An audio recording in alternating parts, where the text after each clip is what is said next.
మీ అందరినీ చూస్తుంటే మీడియాకి సోషల్ మీడియాకి డిఫరెన్స్ తెలుస్తుంది. నాకు పాత రోజులు గుర్తొస్తున్నాయి. నా సినిమా ప్రమోషన్స్కి వెళ్ళినప్పుడు వాటికి వెళ్ళినప్పుడు నేను ఇలా కెమెరాస్ చూశాను. ఆఫ్టర్ మెనీ ఇయర్స్ కొన్ని సంవత్సరాల తర్వాత మీ అందరినీ ఇలా కలుస్తున్నాను. నాకు చాలా ఆనందంగా ఉంది. మీ అందరికీ బిగ్ బాస్ లో నేను ఎలా అలరించానో నాకు తెలియదు, కానీ బయటికి వచ్చిన తర్వాత మాత్రం నా మీద చూపించే ప్రేమ కానీ నేను చూసే ఆప్యాయత కానీ అసలు ఎప్పటికీ, అంటే నేను సినిమాలు చేసినప్పుడు కూడా జనాలకి నేను ఏం చేస్తాను, డ్యాన్స్ చేస్తాను, ఎలా ఉంటాను, ఏంటి, నా పేరు కూడా సాయి శ్రీనివాస్ అని తెలీదు. బిగ్ బాస్ జర్నీ తర్వాత మీ అందరికీ నా సినిమా క్యారెక్టర్ నేమ్ కాకుండా ఇండివిజువల్గా నా పేరు సాయి శ్రీనివాస్ అని తెలిసింది. దానికి నా ప్లాట్ఫామ్కి ధన్యవాదాలు చెప్పుకుంటున్నాను మీ అందరి సమక్షంలో. ఓకే, సో మీరు కేడీ మూవీలో, ఆ తర్వాత గోల్కొండ హై స్కూల్ మూవీలో మాకు చాలా వరకు కనబడ్డారు, కానీ బిగ్ బాస్ హౌస్ లో సరిగా కనబడలేదు అంటున్నారు. మరి మీరేమంటారు? నేను మీరేమంటారో నేను దానికే ఒప్పుకుంటానండి. ఇప్పుడు ఫస్ట్ 1 వీక్ నేను చాలా బాగా ఆడాను అండ్ డెఫినెట్గా అందరూ చాలా ఎక్స్పెక్టేషన్స్ పెట్టుకుని ఉన్నారు ఆ టైంకి. బట్ ఎందుకో ఎక్కడో ఒక చిన్న టాస్క్లోనో లేకపోతే చిన్న చిన్నవి, అంటే ఒక మనిషిలో చాలా చాలా వ్యక్తిగతంగానో లేకపోతే ఎన్నో ప్రభావాలు జరుగుతూ ఉంటాయి. నాకు తెలియదు అలా జరుగుతాయి అని చెప్పి. అండ్ నాకు అది ఒక కొత్త ఎక్స్పీరియన్సే కాబట్టి నేను వాటిని ఫేస్ చేస్తున్నాను కాబట్టి నాలో నేను ఎన్నో కొన్ని విషయాలు తెలుసుకున్నాను అక్కడ ఉండి. బట్ మేము అందరం ఆత్మీయులమే, మేము అందరం కలిసి ఆట ఆడాము. నేను చాలా అంటే బయటకు వచ్చిన తర్వాత జనాల రియాక్షన్ చూస్తే నేను కనిపించలేదన్నారు కదా, మరి ఇంతమంది వచ్చి నాతో మాట్లాడుతున్నారేంటి, ఇంతమంది వచ్చి హ్యాపీగా నాతో బాగా ఆడారండి అని చెప్తున్నారు అంటే నాకు ఎక్కడో బిగ్ బాస్ ఫ్యాన్స్ అందరూ, టెలివిజన్ ఎంటర్టైన్మెంట్ ఫ్యాన్స్ అందరూ, సినిమా లవర్స్ అందరూ ఒక్కసారిగా ఓకే ఈ అబ్బాయి కదా అని చెప్పేసి నా గురించి చూసిన వాళ్ళు ఉన్నారు అని నేను బయటకు వచ్చిన తర్వాత మెసేజ్ చూడడం కానీ, కమెంట్స్ చూడడం కానీ, ఇవన్నీ నన్ను చాలా ఆనందంకి వ్యక్తం చేసిందండి. సో నేను కనిపించానా కనిపించలేదా అనేది మీకే వదిలేస్తున్నాను, లేకపోతే ఇలా మీ ముందు కూర్చోను కదా నేను. నాగార్జున గారు ఫైర్ స్టోన్ అని చెప్పి లోపలికి పంపించారు కదా, సో ఆ ఫైర్ మిస్ అయిందని మేము అందరం అనుకుంటాం. అండ్ మీకు ఇచ్చిన పవర్ ఎందుకని మీరు యూజ్ చేసుకోలేకపోయారు? నేను నా పవర్ యూజ్ చేశానండి. మీరు కరెక్ట్గా చెప్తే నేను పవర్ని ఎప్పుడు యూజ్ చేసుకోవాలనే దానికన్నా రిస్క్ ఫ్యాక్టర్లో పెట్టుకొని మరీ యూజ్ చేశాను. ఆ విషయంలో నన్ను అంటే లైక్ పవర్ నేను ఒక్కడనే యూజ్ చేసుకోవడం కాదు, నేను ఇంకొకళ్ళకి కూడా యూజ్ చేయొచ్చు ఆ పవర్. డెఫినెట్గా నాకు క్యాపబిలిటీ ఉందని నేను నమ్మాను కాబట్టి నేను ఒక వీక్ నేను రిస్క్లో ఉన్నా కూడా నేను ఆ పవర్ యూజ్ చేయలేదు. ద అదర్ వీక్ నామినేషన్స్ టైంలో కూడా నేను యూజ్ చేశాను. సో ఆ ముందు వీకే నేను యూజ్ చేసుంటే డెఫినెట్గా నేను నామినేషన్స్లో ఉండకుండా ఉండేవాడిని. సో అక్కడికి వెళ్ళిందే నేను ఆడడానికి. సో రిస్క్ అంటే మనం ఉన్న ఎంటర్టైన్మెంట్ ఫీల్డే ఆటోమేటిక్గా ముందు నుంచే అది ఒక రిస్క్ ఫీల్డ్, లేకపోతే ఎప్పుడు ఏది ఎలా జరుగుతుందో మనకు తెలీదు. అలాంటిది హౌస్లోకి వెళ్ళిన తర్వాత అదే మైండ్ సెట్తో వెళ్ళాను నేను. సో ఉంటామా వెళ్ళిపోతామా అనేది పక్కన పెడితే మనం ఎలా ఆలోచిస్తున్నాం, ఎంత ధైర్యంగా ఉన్నాం అనేది నా మైండ్లో ఉండింది. సో ఆ విధంగానే నేను ఆడాను. సో ఫైర్ స్ట్రాంగ్ గా అడుగు పెట్టారు, కానీ ఫైర్ అనేది చూపించకుండా వచ్చేసారు అంటున్నారు. మరి మీరేమంటారు? సార్ ఫైర్ స్టార్మ్గా నేను వెళ్ళాను అనేది అది కేవలం మాకు పెట్టిన ట్యాగ్ సార్. మేము వెళ్ళింది ఖచ్చితంగా ఫైర్ చూపించడానికి, ఆర్ ఎల్స్ ముందుగా వెళ్ళిన వాళ్ళందరూ కూడా వాళ్ళ ఫైర్ని వాళ్ళు చూపించడానికే వెళ్ళారు.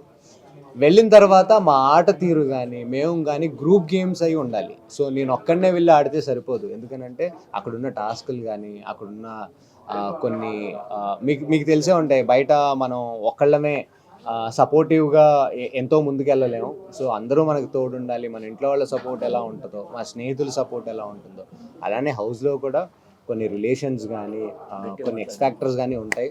సో ఆ సపోర్ట్ మా ఫైర్ స్టార్మ్స్లో మేమందరం కలిసికట్టుగా సరిగ్గా ఆడలేకపోయాం, ఆ ఎఫెక్ట్ నా మీద కూడా ఉంది అనేది నేను ఖచ్చితంగా నమ్ముతున్నాను. బిగ్ బాస్ శ్రీనివాస్ సాయి అంటే మార్నింగ్ సాంగ్ వచ్చినప్పుడే కనబడతాడు, ఈవినింగ్ పడుకునేటప్పుడే కనబడతాడు, సాంగ్ వచ్చినప్పుడు మంచిగా డాన్స్ చేస్తాడు. మీకు తినేటప్పుడు కూడా కనిపించలేదా మీకు? యా, సాంగ్ వచ్చినప్పుడు అంటే నేను అదే చెప్తున్నాను కదండి, నాకు ఇన్ని సినిమాలు చేసినా కానీ నేను డాన్స్ బాగా చేస్తాననే గుర్తింపు నాకు ఎప్పుడూ రాలేదు. ఓకే, నేను నా యాటిట్యూడ్ ఇలా ఉంటుంది, ఈ అబ్బాయి ఇలా ఉంటాడు, ఇలా మాట్లాడతాడు అన్న సినిమాల ద్వారా తెలుసు. కానీ నేను పర్సనల్గా ఏంటి అంటే సర్ప్రైజ్ అయ్యాను బయటకు వచ్చిన తర్వాత. బాబు నీ పేరు సాయి కదా, బాబు నువ్వు డ్యాన్స్ చాలా బాగా చేసావు అని అంటే నా పార్టిసిపేషన్ నేను ఎక్కడ ఇవ్వాలనుకుంటున్నాను, నేను ఎక్కడ ఇచ్చాను అనేది నాకు ఎంతవరకు చూపించారు, ఎంతవరకు చూపించలేదు, ఇలాంటి కంప్లైంట్స్ నా దగ్గర లేవు. ఎందుకంటే ఐ డోంట్ నో. ఒక్కసారిగా నేను బయటకు వచ్చిన తర్వాత మీ అందరి అప్రిసియేషన్స్ నాకు వచ్చాయి కాబట్టి నాకు ఎక్కడా కూడా నేను కనిపించలేదు, లేకపోతే అక్కడ నేను సరిగ్గా ఆడలేదు, ఇక్కడ సరిగ్గా ఆడలేదు అనేది లేదు. ఎందుకంటే ఒక వీక్ కూడా నేను నాకు సరిగ్గా తిట్టించుకోలేదు. అండ్ ఫస్ట్ వీక్ నన్ను అప్రిషియేట్ చేశారు. ఎవ్రీ హౌస్లో ఎవ్రీ కంటెస్టెంట్కి నేనే ఫస్ట్ టార్గెట్ నేనే బయటికి పంపించడానికి. వాళ్ళు చురుగ్గా ఆడుతున్నారని ఇమాన్యుయల్ నాకు కాంప్లిమెంట్ ఇవ్వడం, సుమన్ అన్న నాతో క్లోజ్గా ఉండడం కానీ, సంజన గారు కానీ అందరూ కూడా నాకు ఇచ్చిన ప్రశంసలు ఇవన్నీ కూడా అవి బయటకు వచ్చాయో లేదో నాకు తెలియదు కానీ అది ఎంతవరకు. But I'm personally very very happy. అయితే అంటే బిగ్ హౌస్ లో బాస్ హౌస్ లో ఉండాలంటే బాండింగ్స్ వల్లే ఉన్నారని చెప్పని అంటున్నారు. అసలు మీరు బాండింగ్ లేకపోవడం వల్ల బయటకు వచ్చేసారా? బాండింగ్స్ అంటే రిలేషన్స్ మనకి అక్కలు అమ్మలు ఇలా ఉండాలని కాదండి. బాండింగ్స్ అంటే మనకి బయట లైఫ్లో సపోర్ట్ ఎలా ఉంటుందో, ఎందుకంటే ప్రతి టాస్క్కి లింక్ అయి ఉంటుంది. ఒక ఫ్రెండ్ ఉండాలి, లేకపోతే మనకు సపోర్ట్ ఉండాలి, ఓటింగ్ టాస్క్స్ ఉంటాయి, చాలా ఉంటాయి విధి విధానాలు. సో అటువంటి వాటికి ఖచ్చితంగా బాండింగ్స్ అని కాకుండా మనల్ని మనం ప్రూవ్ చేసుకోవడానికి కొన్ని సపోర్టివ్ ఫ్రెండ్షిప్స్ కూడా ఉండాలి. అందులో తప్పే లేదు ఏమాత్రం. నేను ఆడిన కంటెస్టెంట్స్తో నన్ను ఎప్పుడు కూర్చోబెట్టినా కానీ, లేకపోతే ఎప్పుడు మాకు డిబేట్ జరిగినా కానీ నేను అరుస్తున్నానో లేకపోతే సాయి ఫైర్ అవుతున్నాడు అనే డిస్కషన్స్ హౌస్ లోపల నాతో ఉండింది కానీ ఎక్కడా కూడా సాఫ్ట్గా ఉన్నాడు ఇటువంటివి ఏమీ లేవు. మీరు మళ్ళీ ఒకసారి వీడియోస్ వెనక్కి వెళ్ళి చూస్తే మీకు తెలుస్తుంది ఆ నామినేషన్స్లో నేను మాట్లాడిన విధానాలు. వాళ్ళు నా ముందు నటిస్తున్నారా, సరిగ్గా ఉంటున్నారా, ఎలా ఉంటున్నారా అనేది నాకు తెలియదు. ఎందుకంటే నేను మధ్యలో వెళ్ళాను ముందు నుంచి. అండ్ వాళ్ళకి ఆల్రెడీ ఒక టీం ఉంది. మేము ఎప్పుడైతే ఫైర్ స్టార్మ్స్ లోపలికి వెళ్ళామో అక్కడ ఆల్రెడీ ఒక ఎగ్జిస్టింగ్ గ్రూప్ ఉండింది, వాళ్ళ మధ్యలో పోటీ ఉండింది. మేము వెళ్ళిన తర్వాత వాళ్ళంతా ఐకమత్యంగా ఆడారు, మేము ఆడలేకపోయాం ఫైర్ స్టార్మ్స్ అక్కడ. ఎందుకంటే ఫైర్ స్టార్మ్స్ని పంపించిన ఇంటెన్షనే అక్కడ మేమందరం కూడా ఐక్యమత్యంగా వాళ్ళని ఎదుర్కోవాలనే ఉద్దేశంతో మమ్మల్ని పంపించారు. కానీ నేను ఒక్కడిని అక్కడ ఐకమత్యం అంటే అందరూ కలిసే కదా ఆడాలి. సో నేను ఒక్కడిని కాదు కదా అక్కడికి వెళ్ళి అందరినీ ఫేస్ చేయాలి. వాళ్ళు చాలా బాగా ఆడారు ఓజీ టీమ్. డెఫినెట్గా ఫైర్ స్టార్మ్స్కి వచ్చేసరికి కొంచెం మా కమ్యూనికేషన్ గ్యాప్స్ వచ్చాయి. అండ్ ఆరోగ్యరీత్యా ఆయేషా వెళ్ళిపోవడం కానీ, లేకపోతే ఇంకా వేరే ఇష్యూస్ వల్ల ఫైర్ స్టార్మ్స్ ముందు నుంచి వెళ్ళిపోవడం కానీ, సో మేమే టార్గెట్ అయ్యాం ప్రతిసారి. అది చాలా పాజిటివ్ ఫీలింగ్ ఉందండి. క్యాపబుల్గా తను తీసుకుని వెళ్ళింది కదా లాస్ట్ వరకు. తను పోరాడింది అన్ని విధాలుగా లాస్ట్ వీక్ వరకు ఉంది. యాక్చువల్లీ నేను అడగాలి మీ అందరినీ ఆమె మీద ఫీలింగ్స్ ఏంటి అని చెప్పి. అంటే మీరు డైరెక్ట్ గా మీరు చూసారు కాబట్టి అని చెప్పి. డైరెక్ట్గా అంటే మీరు ఇప్పుడు ఆమె సెకండ్ రన్నర్-అప్ దాకా వెళ్ళింది, కప్పుకి ఆల్మోస్ట్ వెళ్ళింది అంటే డెఫినెట్గా మీ అందరి సపోర్ట్తోనే కదండి వెళ్ళింది, లేకపోతే వెళ్ళేది కాదు కదా. సో తను ఖచ్చితంగా ఆట బాడింది కాబట్టి ఆ స్థాయి వరకు వెళ్ళిందని నేను నమ్ముతున్నాను. అనుజ గారికి మీరు కెప్టెన్సీ టాస్క్ లో సపోర్ట్ చేయలేదు, దివ్య గారు చేశారని చెప్పి మాట్లాడారు కదా, సో దాని గురించి మీ ఒపీనియన్ చెప్తారా? నా ఒపీనియన్ ఇన్నర్ హౌస్ లో ఏముంది అదే నా ఒపీనియన్ అండి. లేదండి అంటే చెప్పండి. అంటే మైనస్ అయిందంటారా? నాకు మైనస్ అయిందో ప్లస్ అయిందో నాకు తెలియదండి. నాకు తెలిసినంత వరకు నాటైతే నేను ఎవరికి సపోర్ట్ చేయాలనుకుంటున్నానో నేను అదే సపోర్ట్ చేసుకుంటూ వెళ్ళాడాను. సో అక్కడ మాకేమీ పర్సనల్గా ఎటువంటి ఇంటెన్షన్స్ లేవు. సో నేను ముందు నుంచి మీరు గమనిస్తే ఫస్ట్ వీక్లో నేను బాల్ గేమ్ ఆడినప్పుడు కూడా దివ్య నువ్వు కెప్టెన్ అవ్వాలి అని చెప్పి ఆ అమ్మాయిని నేను ముందుకు తీసుకొచ్చి ఆడాను. సో అదేవిధంగా ఆ అమ్మాయి కెప్టెన్సీ టాస్క్లో ఉన్నప్పుడు ఆటోమేటిక్గా నా సపోర్ట్ అక్కడికి వెళ్ళింది. సో మీకు దివ్యల మాధురి గారు గొడవ అయింది కదా, దాని గురించి ఏమైనా మాట్లాడుతున్నాను? మాధురి గారికి నాకు గొడవైన మాట వాస్తవమే కానీ దాని తర్వాత మేము ఎప్పుడు నామినేషన్స్లో నామినేట్ ఏం చేసుకోలేదు మీరు కరెక్ట్గా అబ్జర్వ్ చేస్తే. ఎందుకంటే ఆవిడని నేను నామినేట్ చేసే లోపల ఆవిడకి 4-5 బోర్డులు పడిపోయేవి.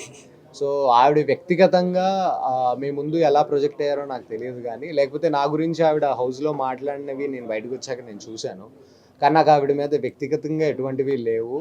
అండ్ ఆవిడ మరి బయటకి ప్రొజెక్ట్ అయిందో లేదో 2-3 సార్లు ఆవిడ హౌస్లో ఏడవడం కానీ, వాళ్ళ పిల్లల్ని గుర్తు చేసుకోవడం కానీ, ఆవిడ సాఫ్ట్ కార్నర్ కూడా నేను చూశాను. సో ప్రతి మనిషిలో నెగిటివ్ పాజిటివ్ ఉంటుంది. సో గుడ్ ఆర్ బ్యాడ్ ఉంటుంది, అది మనం బయటకి చూపించాం. ఆవిడ బయటకి బ్యాడ్ బాగా ప్రొజెక్ట్ అయ్యి ఉంటుందేమో కానీ హర్ గుడ్ కూడా నేను చూశాను. లోపల హౌస్లో మీరందరూ గుడ్ అనుకున్న వాళ్ళ బ్యాడ్ నేను చూశాను. ఓకే, హౌస్లో ఉంటే మీకు ఎలా అనిపించింది అని అడిగారు కదా, చెప్తున్నాను. మీకు గుడ్ అనిపించిన వ్యక్తుల్లో బ్యాడ్ నేను చూశాను, అండ్ బ్యాడ్ అనుకున్న వ్యక్తుల్లో గుడ్ కూడా నేను చూశాను. సార్ మీరున్న 4 వారాల్లో మీ బర్త్డే సెలబ్రేషన్ జరిగాయి, మీరు ఎలా అభిప్రాయపడ్డారు? అది లైఫ్ టైం అంటే మన పుట్టినరోజు బిగ్ బాస్ హౌస్లో జరుగుతుంది అంటే కోట్లాది మంది సమక్షంలో జరుగుతున్నట్టే. అంటే మనం ఏదో ఫ్రెండ్స్ నలుగురిని పిలుచుకొని మనం పార్టీ చేసుకుంటాం. నేను హౌస్లోకి వెళ్ళేంత వరకు అక్కడ నాకు ఎవరూ పరిచయం లేరు. మీ అందరూ చెప్పినట్టే సాయి చాలా సాఫ్ట్గా ఉంటాడా, లేకపోతే సాయి అరవడా, లేకపోతే అరుస్తాడా అని మీరే అక్కడ అందరూ కలిసి కరెక్ట్గా అదే వీక్లో భరణి గారు శ్రీజ గారు కూడా హౌస్ లోపలికి రీఎంట్రీ ఇచ్చారు. అదే మూమెంట్కి మేము అందరం భరణి గారికి శ్రీజకి టాస్క్లు ఆడాల్సి వచ్చింది. సో నేను ఆ మూమెంట్లో ఉన్నప్పుడు నేను ఎక్స్పెక్ట్ చేయలేదు వాళ్ళందరూ కూడా వాటర్ మెలన్తో నీట్గా కట్ చేసి శ్రీజ కానీ, డిమాన్ పవన్ కానీ, వీళ్ళందరూ మొత్తం ఇమాన్యుయల్ కానీ వీళ్ళందరూ కూడా, సంజన గారు అయితే చాలా బ్యూటిఫుల్గా ప్రజెంట్ చేశారు నాకు. సో మీరందరూ చూశారు కదా ఏం జరిగింది. సో పరిచయం అయిన వ్యక్తుల మధ్యలో జరగడం వేరు, పరిచయం కాని వ్యక్తుల మధ్యలో వాళ్ళు 2 వారాల ముందు పరిచయం అయ్యి కోట్లాది మంది మీ అందరూ ఇంతమంది చూస్తున్నప్పుడు సెలబ్రేట్ చేయడం అనేది నాకు అదృష్టం అండి. అండ్ అంత మంచి స్పేస్లో మనందరం కలిసాం ఆ పాయింట్లో. దానికి నేను చాలా happy. So sir, first of all congratulations. ఇంకొక క్వశ్చన్ ఏంటంటే నా నుంచి, బాండింగ్స్ పెట్టుకుంటేనే ఫైనల్ వరకు ఉంటారు అంటే రీతు గారు కానివ్వండి, డెమాన్ గారు కానివ్వండి, కళ్యాణ్ గారు కానివ్వండి, తనుజ గారు కానివ్వండి, మీరు ఒక youngest person, looks handsome, but మీరు కూడా ఎవరైనా ఒక పర్సన్ తో లవ్ ట్రాక్ నడిపిస్తే ఫైనల్ వరకు ఉండేవాళ్ళేమో అని మా ఎవరున్నారు? ఆయిష వెళ్ళిపోయింది మధ్యలో. రమ్య ఆయిషా గారితో నేను లవ్ ట్రాక్ పెట్టుకోవాలని లేదండి. ఇప్పటివరకు బిగ్ బాస్ హౌస్లో ఒక అమ్మాయి అబ్బాయి బెస్ట్ ఫ్రెండ్స్ ఉన్నట్టు, అంటే లైక్ మేము ట్రాక్లు పెట్టుకోవడము ఇవన్నీ నిజంగా ఇట్స్ నాట్ స్క్రిప్టెడ్. నేను ఇంతకుముందు నేను కూడా తక్కువ అంచనా వేసేవాడిని, నేను ఎందుకు వెళ్ళాలి అందులోకి అనుకునేవాడిని. వెళ్ళినాక నాకు తెలిసింది ఏంటి అని అంటే, ప్రతి ఒక్క యంగ్స్టర్కి నేను చెప్తుంది ఒకటే, ఏ ఆపర్చునిటీ వచ్చినా యూటిలైజ్ చేసుకోండి. అందులో బిగ్ బాస్ అనే ఆపర్చునిటీ ఏం చేస్తుంది అని అంటే, మిమ్మల్ని మీకు వ్యక్తిగతంగా మీరు ఎలాంటి వాళ్ళో తెలియడం పక్కన పెడితే, first of all life lessons చాలా తెలుస్తాయి. థింగ్స్ అంటే ఏదో మనం హాస్టల్లో వెళ్ళి జాయిన్ అయ్యి బట్టలు తుక్కోవడం, వంట వండుకోవడం కాదండి. మనం ఇమీడియట్గా ఫ్రెండ్షిప్ చేసిన వాళ్ళనే మనం నామినేట్ చేయాలి. మన గురించి తెలుసుకుంటున్న వాళ్ళే మన ఫ్రెండ్స్ కాదు, వాళ్ళు మనల్ని నామినేట్ చేయడానికి కూడా మనతో ఫ్రెండ్షిప్ చేస్తూ ఉండొచ్చు. సో అక్కడ మంచి ఉంటుంది, చెడు ఉంటుంది. సో మీరు ఇండివిజువలే, అక్కడ ఆలోచించే విధానం మీద ఇండివిజువల్ అయి ఉండాలి. ఆడాలి అంటే అక్కడ టాస్కుల్లో మీకు కూడా ముగ్గురిని కాంపౌండ్ చేసి పెడతారు, కంపానియన్స్ని పెడతారు. సో బాండింగ్సే ఉండాలి అనేది కాదు, అది ఫామ్ అవుతుంది. అదొక ఫీలింగ్స్తో ఫామ్ అవుతుంది, ఒక ఎమోషన్లో ఫామ్ అవుతుంది. సో అలాగా భరణి గారిని మీరు చూస్తే ఆటోమేటిక్గా ఆయన ఎప్పుడూ కూడా వాంటెడ్గా పెట్టుకున్నట్టు నాకు అనిపించలేదు. నేను హౌస్లోకి వెళ్ళినప్పుడు ఆయనకి దెబ్బ తగిలితే మళ్ళీ దివ్య కానీ తనుజ కానీ చేసిన సపోర్ట్ చేసిన విధానం నన్ను అసలు మెస్మరైజ్ చేసింది. ఎందుకంటే నేను వెళ్ళి వాళ్ళ దగ్గర పర్సనల్గా నేను వాళ్ళకి షేర్ చేసుకున్నాను, ఇట్స్ వెరీ గుడ్ అండి అని చెప్పి. బట్ ఆయన ఇండివిజువల్గా ఆడదాం అనుకున్నారు ప్రతిసారి, బట్ అది ఆయన వల్ల అవ్వాల, అంటే అది ఆయన టైం అలా ఉండింది అంతేగాని ఆయన నలిగిపోయాడు అంతే. మీరు వెళ్ళిన వీక్ లో శ్రీజ ఆ రోజే బయటికి వచ్చేసింది మిడ్ వీక్ లో. అవును. మరి మీరు ఎలా ఫీల్ అయ్యారు? మీరు సపోర్ట్ చేశారా? నేను వెళ్ళిన వీక్లోనే వెళ్ళిపోతే నేనేం సపోర్ట్ చేస్తానండి. అప్పుడు ఆ టైంలో బెలూన్స్ కట్ చేసే టైంకి నా సపోర్ట్ ఉండింది కాబట్టి మీరు చూశారు. కాబట్టి తన ఆట ఆడిన విధానం చూసి అక్కడికక్కడే నేను తనకి సపోర్ట్ చేశాను. సో ఆ మూమెంట్లో తను వెళ్ళిపోయింది. దాని తర్వాత మళ్ళీ రీఎంట్రీ ఇచ్చిన తర్వాత కూడా నేను తనతో కలిసి ఒక 2 టాస్క్ గేమ్ ఆడాను. అప్పుడు బర్నీ గారికి దెబ్బ తగలడం వల్ల మళ్ళీ టాస్క్లు అన్నీ చేంజ్ అయిపోయాయి. అవి మీ దాకా వచ్చాయో లేదో నాకు తెలియదు. దాని తర్వాత నేను వెళ్ళి బర్నీ గారికి సపోర్ట్ చేస్తూ ఆడాను. మళ్ళీ కంటెండర్షిప్లోకి నేను దిగాను, కెప్టెన్ కంటెండర్షిప్లో. అందులోనే నాకు తనుజ గారికి ఇద్దరికి మిస్అండర్స్టాండింగ్స్ అయ్యాయి. సో అది మీరు అనుకున్నట్టు అందులో నేనే గుడ్ అయ్యాను బేసిక్గా. ఎందుకంటే అక్కడ నేను ఎక్కడా కూడా ఆవిడకి మాట ఇవ్వలేదు. అది మీరు ఎక్కడ చూసుకున్నా మీకు తెలుస్తుంది. ఆవిడ మిస్అండర్స్టాండ్ చేసుకున్నారు అక్కడ. సో దాని తర్వాత రియలైజ్ అయ్యి వీ ప్లేడ్, మేము ఆడాము. దాని తర్వాత బయటకు వచ్చిన తర్వాత ఓకే ఇలా గేమ్ ఉంటుంది, వెనకాల వీళ్ళు ఇలా ప్లాన్ చేసుకుంటారు. సో ఓజీస్ టీమ్ చాలా స్ట్రాంగ్గా ఉండిందండి ఫైర్ స్టార్మ్స్ కంటే. సో అంతకుమించి ఏమీ లేదు. 5 వీక్స్ తర్వాత మీరు ఎంట్రీ ఇచ్చారు వైల్డ్ కార్డ్ గా, కానీ మీరు 4 వీక్స్ లోనే బయటికి రావడం గల కారణాలు ఏమైనా చెప్పగలుగుతారా? కారణాలు ఏముందండి, జనాలకి నన్ను చాలా తొందరగా చూడాలనుంది, బయట కలవాలనుంది అంటే తొందరగా తీసుకొచ్చేస్తాను. లేదు, జనాలకి లేదు, వాడు అక్కడే ఉండి ఓకేలే సరే వాడు ఆడుతున్నాడా లేదా, ఓకే అక్కడే ఉండి ఎంటర్టైన్ చేస్తాడా అని అనిపిస్తే అక్కడే ఉంచుతారు అంతే. సో కళ్యాణ్ గెలిచారు, గెలుస్తాడని మీరు ఏమైనా ఎక్స్పెక్ట్ చేశారా? సో కళ్యాణ్ గెలుస్తాడని అంటే నాకు ఎప్పుడు ఎవరి మీద ఎక్స్పెక్టేషన్స్ లేవండి. ఎందుకంటే నేను చెప్పాను కదా, మనం ఎవరి మీద అయితే ఎక్స్పెక్టేషన్స్ పెట్టుకుంటామో అక్కడ ట్విస్ట్ అండ్ టర్న్స్ అయిపోతూ ఉండేవి. సో ఎన్నో థింగ్స్ అక్కడ చేంజ్ అవుతూ ఉండేవి. బట్ టాప్ కంటెస్టెంట్స్లో నేను అతను ఎక్స్పెక్ట్ చేశానండి. సో ఇమాన్యుయల్ గారికి అన్యాయం జరిగిందని చెప్పి కొంతమంది అంటున్నారు, దానిపై మీ ఒపీనియన్ ఏంటి? ఇమాన్యుయల్ గారికి అన్యాయం జరిగిందనే ఒపీనియన్ నేను యాక్సెప్ట్ చేయడం అవన్నీ కాదులే, కానీ ఇమాన్యుయల్ లేకపోతే హౌస్ లేదండి, అదైతే నిజం. ఇమాన్యుయల్ లేకపోతే అప్పటిదాకా ఇప్పుడు ఎంతమంది విన్ అయినా, ఎంతమంది విన్ అవ్వకపోయినా, ఎంతమంది టాప్ 5కి వెళ్ళినా దాని అంతటికీ కారణం ఇమాన్యుయలే. ఎందుకనంటే ఓజీస్ టీం కలిసి ఆడారు ఫైర్ స్టార్మ్స్లో, తను సపోర్ట్ చేశాడు. తను సపోర్ట్ చేసింది కేవలం అందులో ఉన్న ఓజీస్ టీంనే కాదు, ఒక బిగ్ బాస్ హౌస్, ఒక మేనియక్ లెవెల్లో కామెడీ కానీ, తను ఆడిన టాస్క్లు కానీ, తన ప్రాణం పెట్టి ఆడాడు. నేను అది వచ్చేటప్పుడు కూడా చెప్పాను స్టేజ్ పైన, నాగార్జున గారి ముందే చెప్పాను, మీ ప్రేక్షకులందరికీ చెప్పాను. Emmanuel is one of the best entertainer, at the same time చాలా స్పోర్టివ్, చాలా చురుకైన వ్యక్తి. సార్ వన్ ఆఫ్ ది కాదండి, వన్ అండ్ ఓన్లీ అని మా ఫీలింగ్ యాక్చువల్ గా. అంటే నేను కూడా అందులో ఒకటి. One and only Bigg Boss house లో ఎంటర్టైన్మెంట్ ఉంది అంటే అంతమంది. అయ్యో నేను అదే చెప్పాను కదా, ఇమాన్యుయల్ లేకపోతే హౌస్ లేదని చెప్తున్నాను. మీరు ఎవరికి సపోర్ట్ చేశారు మరి బయటకు వచ్చాక? నేను బయటకు వచ్చిన తర్వాత ఇమాన్యుయల్ అయినా, నాకు కళ్యాణ్ అయినా పర్వాలేదు, ఇమాన్యుయల్ అయినా పర్లేదు. అంటే ఎవరికైతే డబ్బులు చాలా ఇంపార్టెంటో, డీమాన్ పవన్కి కావాలి, తన సూట్ కేసు రావాలి అని అనుకున్నాను, తనకు వచ్చింది. నేను ఇమాన్యుయల్ని ఆ పొజిషన్లో అయితే నేను ఎక్స్పెక్ట్ చేయలేదు. ఇమాన్యుయల్ ఇంకా చాలా ముందు ఉంటాడు. ఇమాన్యుయల్కి నేను ఎక్స్పెక్ట్ చేసింది ఏంటంటే he would take the cup అని అనుకున్నాను. అయితే ఇమాన్యుయల్ గారు ఉన్నన్ని రోజులు బిగ్ బాస్ లో ఎంటర్టైన్మెంట్ తో పాటు సేఫ్ గేమ్ ఆడారు అని చెప్పేసి చెప్తున్నారు, మరి మీరేమంటారు? సేఫ్ గేమ్ అంటే పాపం తెలియదు కదండి. ఇప్పుడు తను ఇమాన్యుయల్ వేసే అంచనాలన్నీ కూడా చాలా బాగా వెళ్ళాయి. ఖచ్చితంగా ఇమాన్యుయల్ మైండ్లో ఏముందో తెలియదు. ఆ టైంకి సేఫ్ గేమ్ ఆడాలని తనకు లేకపోయినా, ఆడాలని ఉందన్నా, లేకపోతే బిగ్ బాస్లో ఆయనకి ఛాన్స్ వచ్చి ఆ టైంకి ఆయన ఇమ్యూనిటీ యూజ్ చేసుకోవాలనుకోకపోయినా, జనాలకి ఆయన ప్రొజెక్ట్ అయిన విధానం ఏదైతే వాళ్ళకి అనిపిస్తుందో అది ఖచ్చితంగా రైటే. నాకేమనిపించింది అని అంటే, ఇమాన్యుయల్ నామినేషన్స్కి ఒక 2-3 సార్లు వచ్చుంటే డెఫినెట్గా ముందు నుంచి అందరికీ ఓటింగ్ వేసే విధానం తెలిసేది బెటర్గా. అండ్ అతని ఆ వాల్యూ ఏంటో, గ్రాఫ్ ఏంటో ఆయనకు అర్థమయ్యేది. ఆ ప్రకారం ముందు నుంచి కొంచెం జాగ్రత్త పడేవాళ్ళు వాళ్ళ టీం వాళ్ళు కానీ, బయట ప్రేక్షకులు కానీ. ఇమాన్యుయల్ లేని బిగ్ బాస్ 9 లేదన్నారు కదా, కామెడియన్ అని చెప్పని కప్పు ఇవ్వలేదంటారా? కమీడియన్ అని చెప్పి కప్ ఇవ్వకపోవడం అవన్నీ నాకు తెలియదండి. హౌస్లో మీరందరూ అంటే ప్రేక్షకులందరూ, అవును అదే కదండి నేను కూడా చెప్పాను, ఇమాన్యుయలే తీసుకెళ్ళాడండి మిగతా వాళ్ళందరినీ కూడా. సో అతను 2-3 సార్లు నామినేషన్స్కి వచ్చి ఉంటే అతని గ్రాఫ్ ఏంటో ఆయనకు అర్థమయ్యేది. సో ఆటోమేటిక్గా తనకి రావాల్సిన రిసీవింగ్ సడన్గా ఒక్కసారిగా షాక్ లాగా తీసుకోలేపారు నామినేషన్స్లో.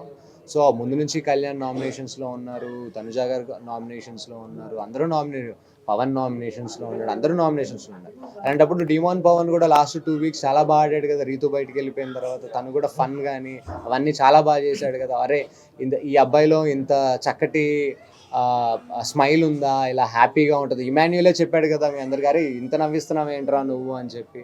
సో ప్రతి ఒక్కళ్ళ క్యారెక్టర్ చాలా డిఫరెంట్గా ఉంటుందండి. మనం ఒక ఇంట్లో వాళ్ళతో ఒకలాగా ఉంటాము, మన స్నేహితులతో ఒకలాగా ఉంటాము, బయటికి వెళ్తే ఇంకొక వాళ్ళ ముందు ఇంకొకలాగా ఉంటాం, మనం మీటింగ్ వెళ్తే కొత్త పీపుల్తో ఇంకొకలాగా ఉంటాం. సో ఆ విధంగా సో ఎవరి గేమ్ వాళ్ళు ఎవ్రీ వీక్ చేంజ్ చేసుకుంటూనే ఉన్నారు. మీరు ఉన్న 4 వారాల్లో ఇమాన్యుయల్ గారిని మీరెందుకు నామినేట్ చేయలేదు? ఇమాన్యుయల్ని నేను నామినేట్ చేయడానికి నేను ఇప్పుడు ఇమాన్యుయల్ని నేను నామినేట్ చేయడానికి ఫస్ట్ ఆఫ్ ఆల్ ఇమాన్యుయల్కి నాకు ఎటువంటి గొడవ అవ్వలేదు. నేను తనుజ గారిని, లేకపోతే నాకు తనుజ గారికి అయింది, నేను కళ్యాణ్ని నామినేట్ చేశాను. వాళ్ళు కూడా పవర్ఫుల్ క్యాండిడేట్సే కదా మీ దృష్టిలో.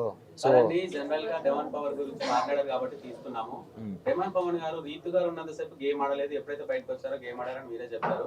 మీరు వచ్చే ముందు ఏమైనా సజెషన్ ఇచ్చారు అంటే? చాలా మంది ఇచ్చారు, పచ్చి బూతులు తిట్టాను వాడిని.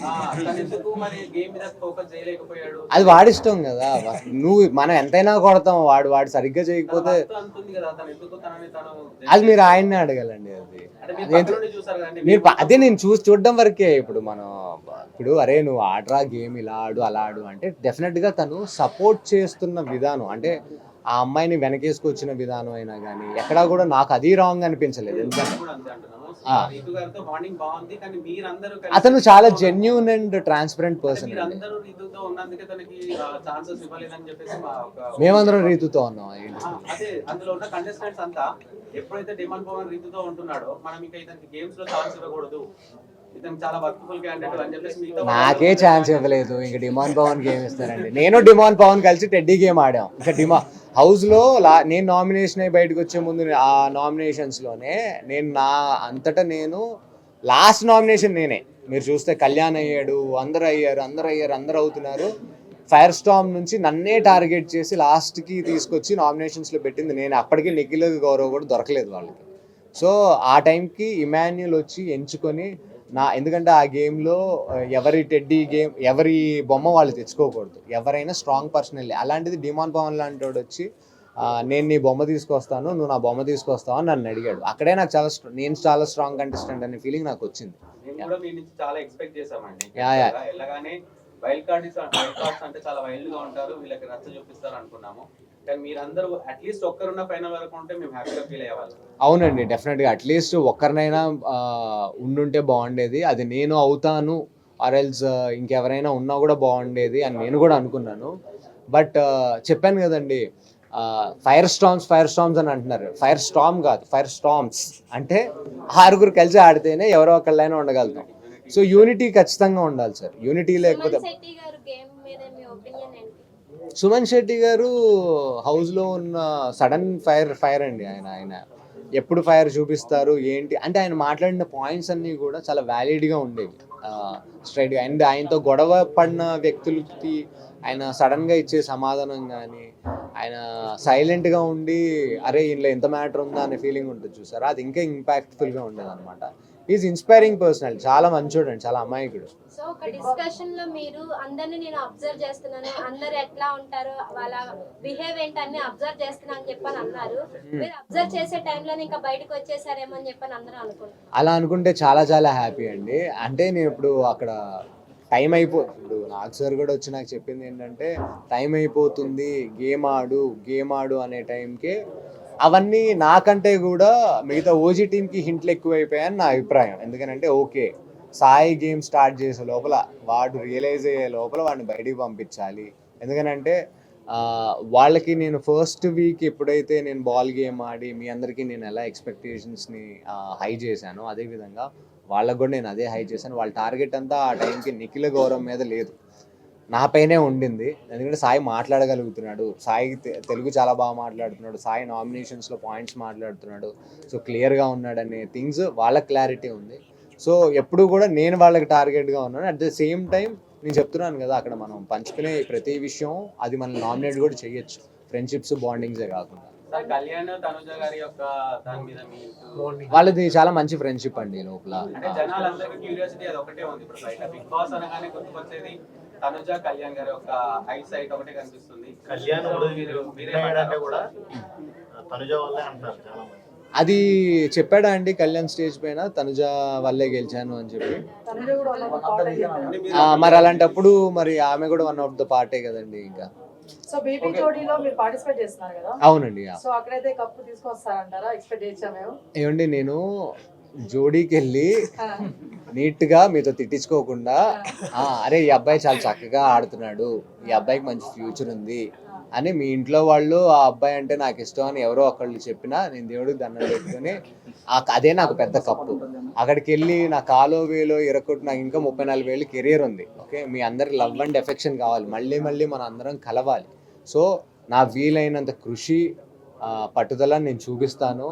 మీ అందరి ఎక్స్పెక్టేషన్స్ నేను తగ్గించను. నేను ఖచ్చితంగా అండి, మీరు నన్ను లవ్ చేయండి, మీరు నాకు లవ్ ఇవ్వండి ఖచ్చితంగా. ఓహో నాకు ఇంత వాల్యూ ఉందా అనే విషయం నేను బీబీ నుంచి బయటకు వచ్చిన తర్వాత నేను చాలా నేను రిగ్రెట్స్ ఫీల్ అయ్యాను. సో నేను దాన్ని యాక్సెప్ట్ చేస్తున్నాను. సో నేను అది ఒళ్ళు దగ్గర పెట్టుకుని, ఎందుకంటే మన తెలుగు ప్రేక్షకులు అందరూ ఒక చిన్న మంచి క్యారెక్టర్లో నేను కనిపిస్తేనే తీసి నెత్తి మీద పెట్టుకున్నారు, తీసి కింద పడేయలేదు ఎప్పుడు కూడా, తీసి భుజాల మీద పెట్టుకున్నారు, లేకపోతే సంకలు ఎత్తుకొని కూర్చున్నారు కానీ ఈ అబ్బాయి అని చెప్పి కింద మాత్రం పడారు తెలుగు ప్రేక్షకులు. అలాంటిది మళ్ళీ నేను టెలివిజన్ అంటే మీకు తెలుసు ఈ మధ్య సోషల్ మీడియాస్ కానీ వీటికి కానీ సినిమాలు థియేటర్స్లో ఆడే విధానాలు కానీ చాలా చేంజెస్ వచ్చేసాయి గత 5-6 ఏళ్ల నుంచి, కోవిడ్ తర్వాత నుంచి.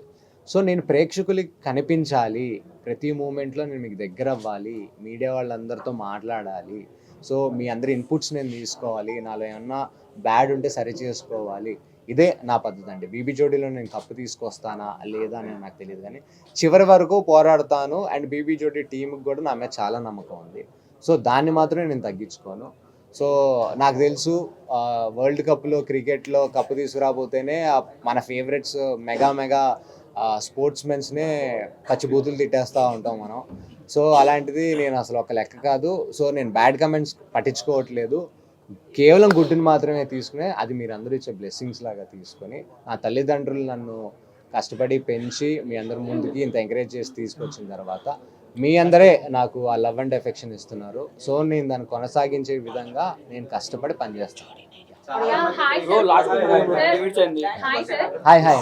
దివ్య అంటే లైక్ బర్నీ గారిది దివ్య గారిది లోపల అన్న అండ్ సిస్టర్ బాండింగ్ ఉండే, కానీ అది ప్రొజెక్ట్ అవ్వడం బ్యాడ్ గా బయట లైక్ అన్న అనుకుంటా కొంచెం కమింగ్ లైక్ ఓవర్ డోస్ ఎక్కువైపోయింది. సో మీరు ఫీల్ అయ్యారు కదా, లోపల నుంచి చూసారు కదా, సో మీకు ఎలా అనిపించింది ఆ సిస్టర్ అండ్ బ్రదర్ బాండ్ అనేది జెన్యూన్ అయినా?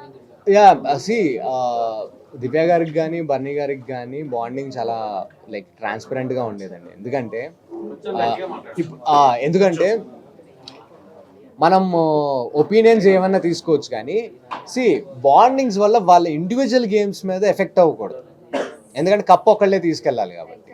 సో బాండింగ్స్ అనేది మన ఎమోషనల్, మన పర్సనల్ థింగ్ అది.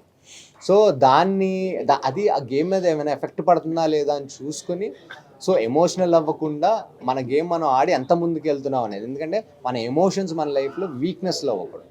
సో అది హౌస్లో మనం ఒక ఆట ఆడడానికి వచ్చాం కాబట్టి అక్కడ ఏమైనా వీక్నెస్ అవుతుందా లేదా అని చూసుకోవాలి, కానీ వీళ్ళతో మాట్లాడకూడదు, వార్నింగ్స్ పెట్టుకోకూడదు అనేది ఎక్కడా ఉద్దేశం కాదు. ఎందుకంటే మన స్నేహం లేకుండాను, ఎటువంటి పరిచయాలు లేకుండానో మన జీవితాలు ముందుకు సాగవు. అయితే పచ్చళ్ళ పాప రమ్య మోక్ష ఉంది కదా, పచ్చళ్ళ పాప రమ్య మోక్ష, ఆమె వస్తూనే కళ్యాణ్ మీద ఒక పెద్ద నింద పెట్టేసింది, అమ్మాయిల పిచ్చోడు అని చెప్పేసి. సో మీరు కలిసి ఉన్నారు కదా, మీకు ఎక్కడైనా అనిపించిందా? నేను అమ్మాయిని కాదు కదండి. సో నాకు తెలిసిన కళ్యాణ్ అయితే చాలా మంచి వ్యక్తి, మనిషి. అండ్ ఆ అమ్మాయికి ఎటువంటి ఒపీనియన్స్ అలాంటివి ఉన్నా తను అడగండి అలాంటి విషయాలు. అండ్ నాకు తెలిసిన కళ్యాణ్ అయితే తన బ్యాక్గ్రౌండ్ అయితే హీస్ ఫ్రమ్ ఆర్మీకి వెళ్ళాడు, వాళ్ళ తల్లిదండ్రులను కూడా మీరు అందరూ దగ్గర నుంచి చూసారు. నేను వాళ్ళ నాన్నగారితో మాట్లాడాను, నాకు చాలా మంచి అభిప్రాయమే కలిగింది. కానీ ఎక్కడా కూడా నేను ఆ సర్టైన్ పాయింట్లోకి నేనేమి వెళ్ళలేదండి. అండ్ నాకు కూడా అలాంటి కమెంట్స్ చేసినప్పుడు డెఫినెట్గా పూర్తిగా అంటే మనకి 1 వీక్లోనో 2 వీక్స్లోనో లేకపోతే టీవీలో చూసో క్యారెక్టర్ ఇమ్మీడియట్గా అనాలిసిస్ చేయకూడదు అనేది నా ఉద్దేశం అంతే. అయితే మీరు బయటకు వచ్చిన తర్వాత ఎపిసోడ్ చూశారు కదా? చూడలేదా? చూడకపోయినా పర్లేదు, నేను ఇంకో క్వశ్చన్ అడుగుతాను.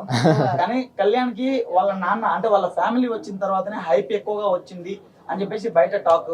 అసలు వాళ్ళ ఫ్యామిలీ రావడం వల్లనే కళ్యాణ్ కి కప్ వచ్చింది అంటున్నారు, మరి మీరేమంటారు? అసలు వాళ్ళ ఫ్యామిలీ రావడానికి రీజన్ కళ్యాణ్ కదండి. సో కళ్యాణ్ పోరాడకుండా అక్కడ దాకా వచ్చి వాళ్ళ ఫ్యామిలీ రావాలి, మన ఫ్యామిలీ రావాలి అనుకోవడమే మన కప్పు. దాని తర్వాత కప్పు వస్తే ఏంటి, రాకపోతే ఏంటి, మన ఫ్యామిలీ వచ్చి మన అనుబంధాల గురించి మనం మాట్లాడుకోవడం, ఒక స్టేజ్, ఒక ప్లాట్ఫామ్ మీద ఆయన ఫాదర్ అన్నారు, కళ్యాణ్ గారి ఫాదర్ ఒకటే మాట అన్నారు, నా కొడుకు నన్ను ఇక్కడ దాకా తీసుకొచ్చాడు, నేను అనుకోలేదు అని అంటే గూస్ బంప్స్ వచ్చాయి నాకు. ఎందుకంటే ప్రతి ఒక్క చైల్డ్కి మన పేరెంట్స్కి మనం ఇవ్వాల్సింది అదే. సో దాంతోనే మనం సాటిస్ఫై అవుతాం, అదే మనకి సెంటిమెంట్ సింపతియే అండి మనకి ఇంజిన్ ఆయిల్ లైఫ్లో. మనకు అమ్మైనా నాన్నైనా సెంటిమెంటే. మనకి ఒక సినిమా చూసినా, రాజమౌళి గారి సినిమాలు చూసినా, ఎంత పెద్ద ఇంగ్లీష్ సినిమాలు ఇంటర్స్టెల్లార్లు చూసినా మనకు అందులో ఉండే సెంటిమెంటే, ఎమోషనలే. సో అవే మనకి ఇంజిన్ ఆయిల్, అవే మన బ్లడ్లో ఉన్నాయి, మన దేశం యొక్క వాల్యూస్ కానీ అవన్నీ కూడా అందులోనే ఉన్నాయి కాబట్టి. సో మనం ఇప్పుడేదో అలా ఇది కదా అని పాయింట్అవుట్ చేసి మాట్లాడకూడదు. మన వాల్యూస్ని మనం కాపాడుకుంటూ బౌండరీస్ దాటకుండా అబ్బా ఇది ఓవర్ యాక్షన్ రా అనే ఫీలింగ్ మీకు రాలేదు అని అంటే, జనాలందరూ యాక్సెప్ట్ చేశారంటే దట్స్ ఫ్యాక్ట్. చాలా మంది అడుగుతున్నారు బయట audience, Kalyan and Tanuja BB జోడికి వస్తున్నారా అని అడుగుతున్నారు చాలా మంది ఆడియన్స్. అది మీకు వెళ్తున్నారు కాబట్టి మీకు ఏమైనా వివరాలు చెప్పండి ఒకసారి, తెలిస్తే ఎవరైనా చెప్పకూడదు అనుకుంటున్నారా? మూడు ఆన్సర్. కళ్యాణ్ తనుజ బీబీ జోడీకి ఇక్కడ కట్ చేయండి. ఓకే నాకు బిగ్ బాస్ నెక్స్ట్ సీజన్ వస్తే వెళ్తారా? ఆ టైంలో ఈ బిగ్ బాస్ ద్వారా నాకు జరిగిన ప్రయోజనాల కంటే ఇంకొంచెం స్థాయిలో నేను ఓకే బిగ్ బాస్కి వెళ్తే నాకు కొంచెం డబ్బులు వస్తాయి, నాకు కొంచెం బెటర్ పొజిషన్ ఉంటుంది అని బిగ్ బాస్ వాళ్ళే నన్ను పిలిచి, అంటే ఆల్రెడీ మనల్ని 4 వారాల్లో ఈడేం ఆడలేదు అనే ఉద్దేశం మీకు ఏదైతే కలిగిందో, ఓకే వాళ్ళు మళ్ళీ నన్ను లోపల పంపిస్తారా లేదా అనేది నాకు డౌట్గానే ఉంది. సో ఈ లోపల నేను బీబీ జోడి అంటే వాళ్ళ ప్రెమిసెస్లోనే ఉన్నాను కాబట్టి వాళ్ళు నన్ను ఇంకో విధంగా ఎంకరేజ్ చేస్తున్నారు, ఎక్కడ నన్ను బయటికి పంపించేయలేదు కాబట్టి. సో నేను నా సినిమాల నుంచి నేను వచ్చాను కాబట్టి అవి చేసుకుంటూ టెలివిజన్ ద్వారా నేను ప్రేక్షకులకి దగ్గరగా ఉంటూ డెఫినెట్గా నాకు ఆపర్చునిటీ వస్తే మాత్రం ఇమీడియట్గా జంప్ చేస్తాను. అప్పుడు ఫైర్ స్టార్మ్స్గా కాకుండా బిగినింగ్ నుంచి వెళ్తాను. బిగినింగ్ నుంచి వెళ్ళిన తర్వాత నా ఆటని నేను బాగా మెరుగుపరుచుకుంటాను. కప్పు దాకా మళ్ళీ నేను మాట్లాడను, బట్ టాప్ 5 అయితే ఉంటాను. అక్కడ దాకా వెళ్ళి నేను నా తల్లిదండ్రులని కూడా గర్వపడేలాగా చేసి మీ అందరి ఎక్స్పెక్టేషన్స్ ఆ అబ్బాయి ఓకే బాగా ఆడాడు, చక్కటి అబ్బాయి అని అనిపించుకునే విధంగా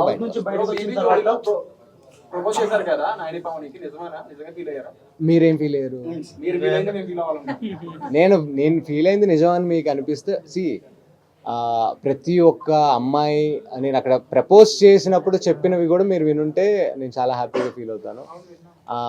సో ప్రతి ఒక్క అబ్బాయికి ఇలాంటి అమ్మాయి పక్కన ఉండాలి అనేది, ఎందుకంటే నేను ఎప్పుడూ కూడా ఇమ్మీడియట్గా అంటే నాకు ఎప్పుడు షూటింగ్లో కట్ టేక్ టు టేక్ ఉండేది, ఒకటేసారి షూట్ చేయడం ఇవన్నీ ఎప్పుడు ఉండేది కాదు. అలాంటిది కొరియోగ్రాఫర్ కానీ నైని కానీ వీళ్ళందరూ నాకు సపోర్ట్ చేసే విధానం, లేకపోతే ఎందుకంటే సాంగ్ మొత్తం 10 నిమిషాలు వేయడం అనేది బెండ్, ఇదిగో ఇప్పుడు కూడా నేను సాంగ్ ప్రాక్టీస్ నుంచే వస్తున్నాను, నీ క్యాబ్స్ కూడా అలానే ఉన్నాయి.